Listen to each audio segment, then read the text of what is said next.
In today's episode of the Founder Ride, Randy talks about the AI budget. How much is enough? Hello, welcome to another episode of the Founder Ride.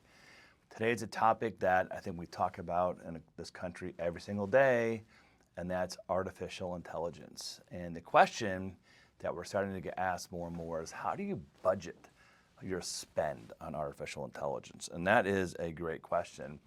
The smart-ass answer would be, why don't you ask AI what you should do? I'd be kind of curious what the answer is.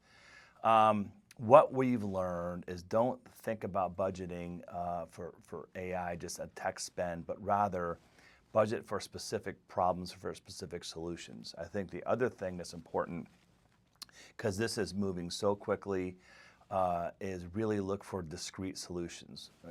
Really, a discrete starting point and a discrete ending point. And what is the solution you're trying to solve for? Because I think you can get caught in this continuous loop of continued investment and not really reaping the returns of it. So we are living in unusual times right now, for sure, where the technology is moving so quickly and having so many integrations and changes and influences and questions and frankly our risks and all the above. There's some value in taking, I don't want to say slowly, but pretty deliberately. And in our experience thus far, and I do want to say we can change our mind in 3 months on this because it's happening so quickly, is really solve for certain problems. One of the things that I think is around the corner for most industries, not all, are integrations, and the integrations that are going to come from artificial intelligence to be able to talk across multiple platforms and take action across multiple platforms.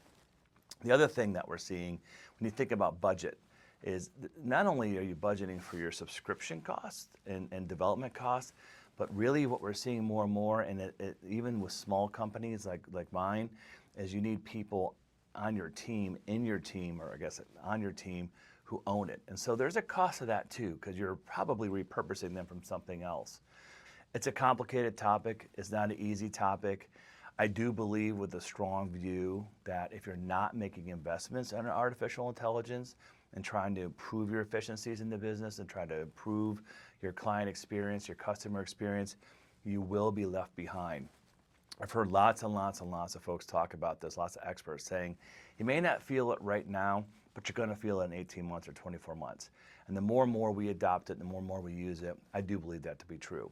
I don't know where it ends. I think there's going to be someday a reconciliation or a return of investment, and we'll all get more skilled at figuring out the scope of the project, what we're willing to spend, and the time horizon to have your overall business get a strong return on investment.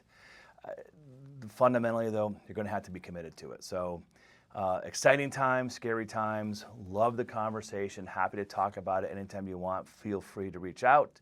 And again, thank you to listening to another episode of the Founder Ride.